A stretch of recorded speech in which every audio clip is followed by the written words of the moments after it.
and meron pong legal questions. No? But in this case, it's actually a question of the Constitution's provision.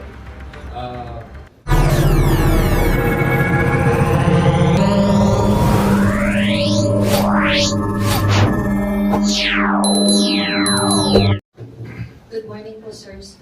Majority Leader Dalipe has mentioned the option of bringing RBH7 to the COMELEC after it is passed on third reading here, even without Senate action on RBH6. Your stand po, sirs.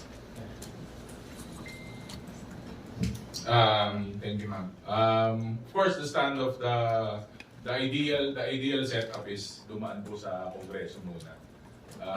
Yun po ang ninanais namin, of course, para po is also a time to reconnect with the Senate. So, for me, personally, gusto po natin na dumaan po sa dating proseso at titignan po natin kung paano magre-responde ang Senate. Yeah, with relation to the statements of Majority Leader Marings Dalipe, ito po kasing tinatahak natin is uncharted waters. Especially we are in a very advanced state of amending our constitution. Advanced because it is the first time in our nation's history the Senate is actually tackling constitutional amendments with RBH6 at tayo with RBH7. So, yung statements ni Congressman Marings Dalipe echo yung nakasulat sa konstitusyon. Pagkatapos po with 3/4 vote, COMELEC being the rightful agency will have to conduct a plebiscite. But with the directive of our speaker, and siguro ito na rin ang pinakamagandang at prudent na daan dahil nga sa maaaring mga constitutional challenges na haharapin ng RBH6 at ng RBH7 na alam ko may ilang mga sektor na naghahanda na, ang mas magandang paraan para sa ating lahat ay i-maximize po natin itong Holy Week break na makapag-usap yung leadership ng House at leadership ng Senate and to reconcile on a definitive path kung paano po natin i-approach at ihahakbang ang RBH6 at RBH7 papunta po sa COMELEC para makarating sa plebisito. Dahil kung ano man ang pag-usapan ng Senado at ng Kongreso, dapat po natin ibigay ang kapangyarihan sa tao para makapagdesisyon kung ano po ang nararapat para sa ating bansa. Hindi po dapat natin nakawin ang pagkakataong ito sa mamamayang Pilipino. So yun po yung tema ng statements ni Majority Leader Marings Dalipe. But again, to avoid any constitutional issues and challenges that it will eventually face, it's better for us to work as a united House with Congress and Senate working hand in hand.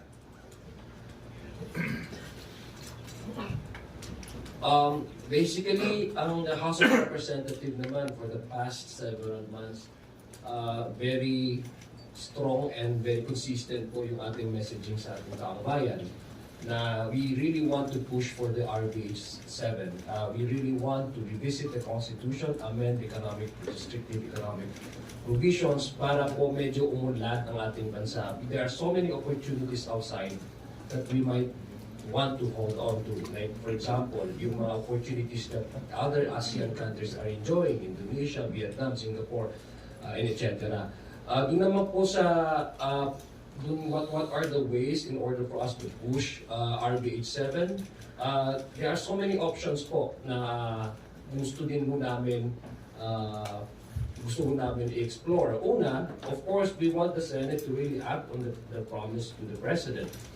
Since the time that this new administration come into office, nagkaroon po ng several meetings ang leadership of the House and the Senate with the President reassuring their pledges na kailangan talagang suportahan ang ating administrasyon para palawakin pa yung economic provisions ng ating bansa. And the House of Representatives has delivered that promise We just want that the Senate also to do their share, part of the bargain, so that we can push this as what the Constitution says. But since what we are experiencing right now and what we are seeing, there's been there's been a delay. Yung original po na timeline natin, which is to pass the resolution of both houses, I think the original timeline is before the Lenten break. Now, ito po yung last day natin, and hindi pa po sila natatapos sa Senado. So, of course, as part of our commitment and our seriousness in pushing for economic chacha that would benefit not only certain sections in our society but the whole of the country, we are open to any options. And we are trying to explore these options legally within the framework of the Constitution as what the Constitution says, because we are very conscious of what the Constitution says and the formulation of the Constitution so far as voting of both houses.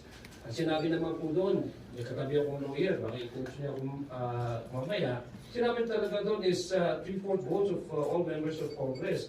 They can already transmit that. Now, tama nga po yung sinabi ni DS, JJ, that should there be any reaction that may come from the other chamber na hindi po siya sang-ayon doon sa stand ng ating majority leader, that would be that's a good riddance for me, because that would open up an opportunity for the courts to really decide on and spell out ano ba talagang limits ng pagbotohan. Ito ba to independently separate from each other, or can one chamber of Congress do their share and then later on the other chamber can also follow suit? It's a good opportunity for the courts to really lay down their decision kung meron pong ganong klaseng event, should there be an event that the House so decides to really push what the majority leader has said previously.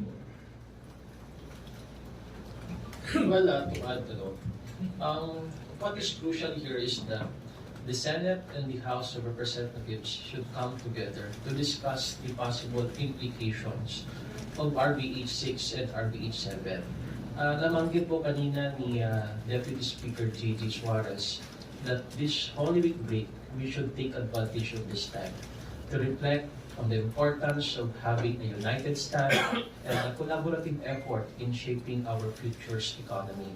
So, ultimately, inaasahan naman natin that this will face a constitutional challenge, and that is being expected in this kind of situation.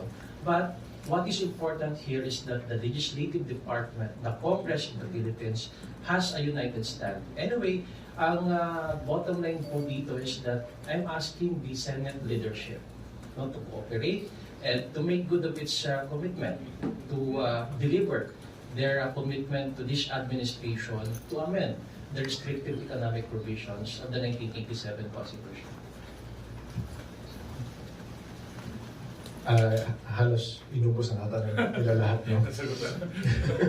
But to at least on a personal observation, it is one thing to say what you would want the people to hear, and it's another as well to make do with what you have committed, especially in public.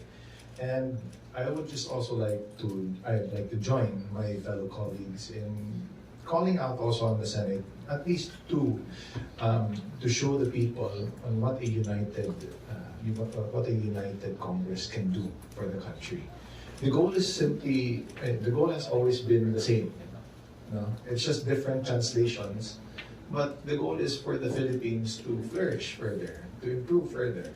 So one of the ways that we find would be, that would help improve the Philippines is through the RBH6 and RBH7. So that being said, if ever that this pushes through, then the people can and will see true progress happen because of this as well. So, lahat naman nasabi na ng colleagues ko. Pero let's just hope that, both houses will come together to at least give the people a taste of what a truly united Congress can deliver to the country. Sir, I have another question. Several lawyers asked the Supreme Court yesterday to direct the House and the Senate to enact a law against political dynasties. Nasa constitution daw po ito, pero 37 years na wala pa rin batas. Your position. Thank you. Well, the two affairs went to the Supreme Court and asking to compel Congress to enact anti-dynasty law. So, well, we have a provision under the 1987 Constitution which states that the state shall guarantee equal opportunities for public service and prohibit political dynasties as may be defined by law.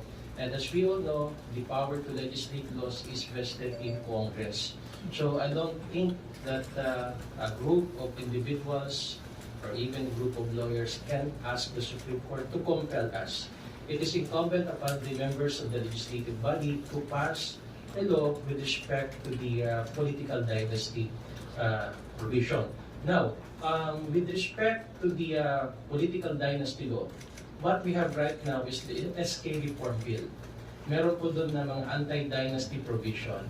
And having said that, siguro yun po yung pwede natin tignan, no? Kung this will work in the Philippine setting. And again, it is incumbent upon the members of the legislative body to pass an act of bill prohibiting dynasty in the public service. Thank you.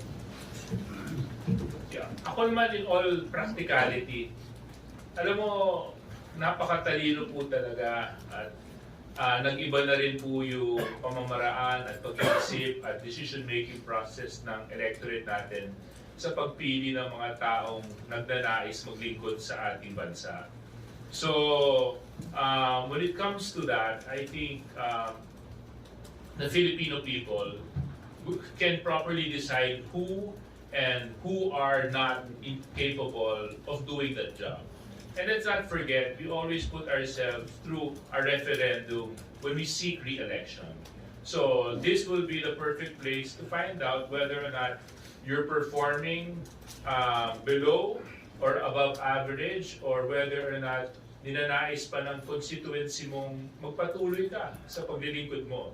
We've seen dynasties come and go in Philippine history and in Philippine politics. So I think what's important for us now is to focus on how we can further enhance yung number one, yung efficiency ng mga programs and projects na pinatutupad ng ating ahensya at ng ating gobyerno. Ipakita din po natin na meron po talagang mas magandang bukas na nag-aantay para sa Pilipinas. That's why ipinaglalaban po namin itong RBH7 na talagang naipatupad na. So, with regards to the call of some lawyers to the SC, well, that is their right, that is their duty, and whatever the SC will decide on that, siguro antay na lang namin yun pag dumating po sa Kongreso yun. So, but until such time, purely speculative, and we will just wait for the efforts that the SC will take.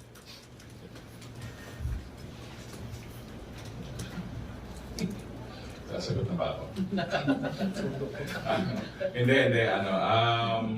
Again, to echo the statements of my fellow members. Wala naman po talagang direktang yung term na political dynasty kasi nag-e-elect po tayo. So I'd rather have the calling of political democracies kasi naman po lahat naman po ng eleksyon, lahat po tumatakbo. May check and balances naman po lahat yan. Sabi nga ni Kong JJ, pag hindi ka gusto ng tao, hindi ka talaga nila iboboto. Lalo ngayon, this is the era of different kinds of media, social media, traditional media, new media. People can see if you're really working. Nakikita ko ng tao kung ano yung output natin. And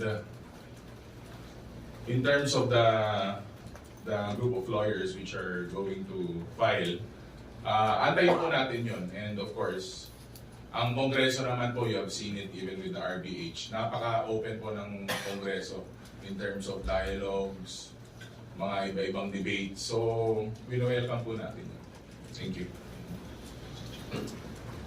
Ako naniniwala po ako sa democratic process. the many options we have, the better. Ganun po yung paniniwala ko eh. I just don't find it appealing to me personally that you would disqualify a certain individual merely on the basis of blood relation. Pangalawa po, sa akin, yung kanina na they appeal to the Supreme Court, I think hindi po tayo abogado, but what I understand is that the courts can only decide on matters na mayroong first controversy, mayroong pong files before their sala, and mayroong pong legal questions. No? But in this case, it's actually a question of the Constitution's provision having required by the Constitution, that specific provision for Congress to pass an enabling law. Ako, basis ko lang po ang sa akin is marami po tayong in many instances in the past several elections that we had. Meron pong mga magkakaapelido dyan na hindi naman mo sila nasustain. Pangalawa, in our case, I want to understand where I'm coming from. And this might come for us sa nuance. No? Sa area ko po, in the barm, marami pong magkakalaban dyan sa barangay, mayor, na magkakaapelido sila. Magkapatid, minsan at some cases, mag-ama, mag-ano. So if we disqualify on the basis of that, wala na pong kandidato sa amin. So mauubos po, di ba? So why limit the space for the electorate to choose from? Ako mas naniniwala ko sa marami pong options, mas mabuti po sa ating demokrasya at sa ating electorate. Ang pinakakailangan lang po naman talaga is yung informed decision ng electorate. Which I believe, if you ask me, I would rather revisit our political system. Party system in the country. Have it matured, magkaroon ng convention, kung sino yung mananalo sa convention based on merits, and the members of that party would vote like what they're doing in the United States, in Malaysia, and many other countries. I would rather have that than to limit the space for the electorate to choose.